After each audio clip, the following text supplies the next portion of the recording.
We came here just to make a brief statement after the vote that was taken on the floor with regard to our motion to immortalize Professor Humphrey Nwosu. Hello, welcome to this channel. There is this video I came across and I would like us to watch it together. But before we do that, please, if you have not subscribed to this channel, please go ahead and do that. Click on the subscribe button and turn on your notification bell to keep being part of this. Then as you watch, do not forget to react and also drop your comments in the comment section. The Southeast Caucus. And as you know, you can see all the members of the Southeast Caucus, they are here. We came here just to make a brief statement after the vote that was taken on the floor with regard to our motion to immortalize Professor Humphrey Nwosu. We had 3 prayers. The first prayer, which was for them, for the Senate to recommend to the executive that given the fact that Professor Humphrey Nwosu was the person who actually laid the foundation of the present INEC headquarters and commenced the building before that particular NEC was dissolved by the military in 1993. We felt that we should recommend that the executive names that INEC building after him.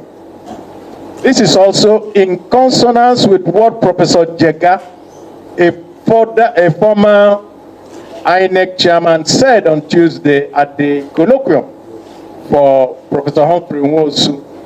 Professor Jega said that he was surprised that up till this moment, Humphrey Nwosu has not been recognized or honored by the government of Nigeria, who today are benefiting from his plans and legacies in producing, in 1993, the freest and fairest election. Don't forget that it was the outcome of the annulment of that election that led to the disturbances everywhere in Nigeria, that also led to the exit of the military in 1999, 6 years later.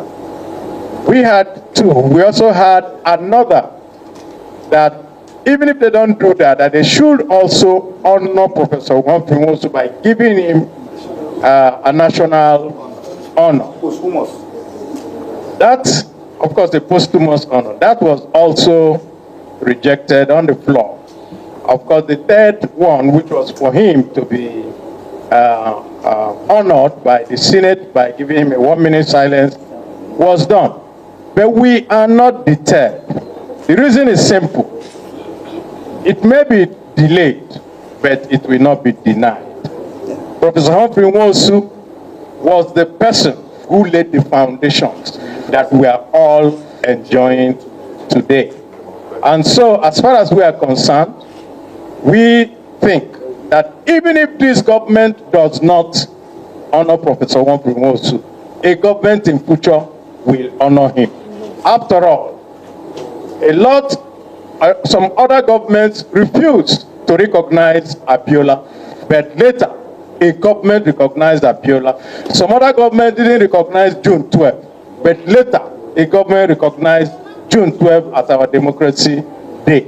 So we believe that in the future, a government of this country will make sure that they recognize those who have actually sacrificed and used their everything to make Nigeria a better place. We want to thank, if, as we say, for those who continue to stand on June 12th, and those who sat on June 12th, and those who did everything on June 12th, including the government of today, if there was no election, there wouldn't have been any June 12th. Don't forget that there was a court order that was done by Justice IGBOS to stop the election, and he defied that court order and pushed back and made sure that an election held. If that election was not conducted, you won't be talking of results, and there will be no June 12th. So as far as we are concerned, Professor Hosu deserves this honor. Thank you, and God bless you. No question, please.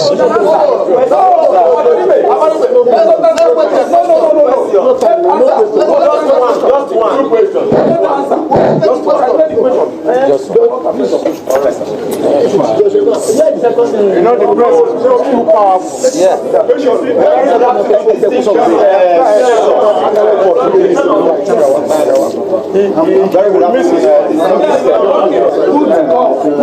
Good afternoon, distinguished senators.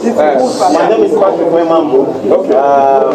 I'm with the Daily Times. Moving forward, what's your next line of action? Thank you. I think we have answered that. We said that even if it's not done today, that another government will do this. We are still looking forward to the Tinubu government. If you recall, Tinubu was seen and has always been seen as a June 12th warrior. And therefore, all the elements that make up June 12th, including the conduct of the election. And like we said, if there was no election, there would have been no June 12th. So we can also use this opportunity that we're here addressing you to appeal to the government of President Bola Ahmed Tinubu to honor the man who made sure that that election held, despite that it was done, and put elections in the consciousness of Nigerians, because that election was what led everybody else to now be doing subsequent elections. Thank you. He was a member, and he also participated fully in that election. So let him make it. Thank you, well, I just want to recall that without Professor Komprimosu's sagacity and courage, that election would not have taken place. We are all aware that Justice Ikeme said that there shall be no election. By 9:30 in the morning on June 10th, Professor Komprimosu audaciously, without invitation, went to the National Defense and Security Council and insisted and convinced them that the election process had commenced. That was why President Babangida allowed him to conduct the election. And if anybody is saying that he did not announce the result, the person is lying, because the results were being announced. They have announced 29. It was remained only Taraba State. And even when they ordered him to come to the Aso Rock, I want to tell you, he was even arrested. But he still ordered that Taraba be announced. So at what point will Hope have announced that result? Is it in Aso Rock where they detained him? We must be serious. But the truth of the matter is that the Senate resolution is advisory. It's not even compelling. So we are urging President Tinubu to do the right thing by immortalizing Professor Hope. Thank you. Thank you for watching this video. Please leave your contribution in the comment section and also do well to subscribe. I'll see you in my next video.